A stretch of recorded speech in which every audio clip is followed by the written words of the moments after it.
that side of it and living that close to the water. I mean, we live close here, but there's still a roadway and plenty of land in between us that I don't think we have to worry too much about flood damage. No. So for me, that was kind of an out down here, was living on the water. I love going to the beach. I love going to the restaurants on the water, the different resorts. I just don't want to go through the hassle of a hurricane, and, you know, of course, that's a possibility here. Yeah. So she didn't get her way I didn't get my way on that one, but I got my way on everything else. I got to decorate and do all the things that I wanted. Although on our deck, if you do put a ladder up and you look over the wall, you can see a sliver of the ocean. Yep. So I'm going to take that for now. That's at least something.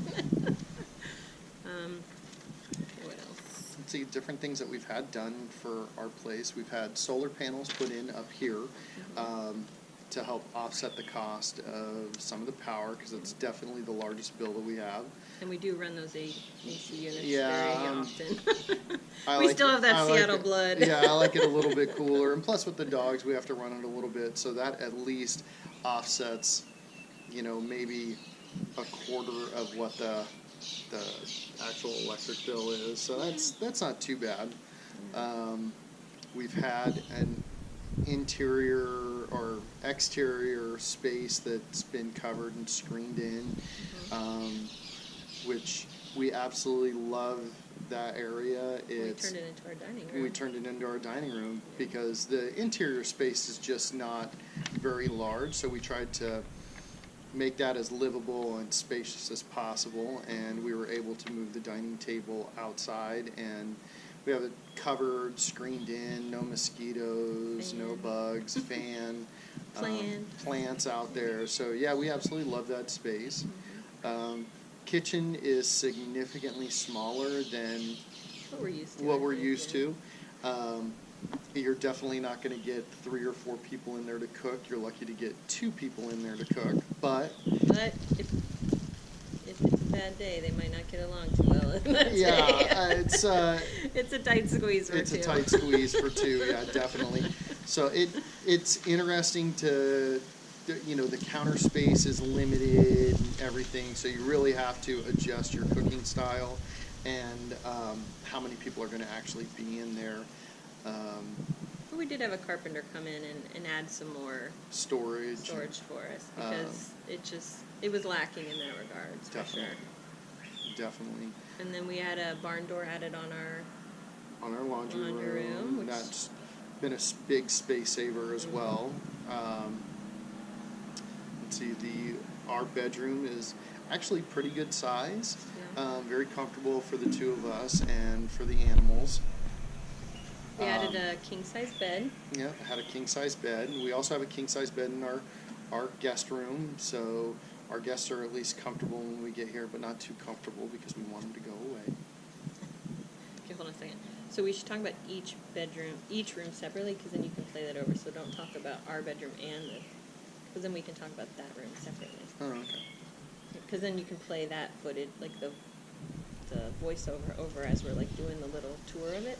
Yeah, I don't know how they do that on this, but we're going to figure it out. Oh, well, you'll just have to take the voice track. Yeah.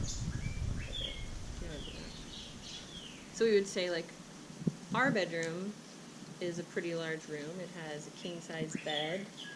We ended up going with some local arts. We have a nice-sized closet that obviously accommodates both of our clothing and somebody's golf gear. Yep. We also decided to, get some extra furniture for that room. Some of it we got through Tao, and then some of it we actually were able to find from, a local company here in town. Mm-hmm. We do have a sliding glass door that goes outside to the back porch, and that is also screened in. Then in our guest room, we have a king-size bed for guests, but, obviously we don't want to make it too comfortable for them because we do want them to go home eventually. And, they both have their own bathroom, which is fantastic because, one thing we were noticing is that a lot of places only either had one bathroom or it would be a bathroom inside of a bedroom, so your guests would have to, go through your room to use it, and we just really didn't want to deal with that. Yeah. As far as our living space, somehow we ended up on the color purple, which wouldn't have ever been a color we would have gravitated towards. But after like falling in love with a lot of the Mexican art and design pieces that we found, we ended up kind of building it around. The purple that's there. Yeah, the purple.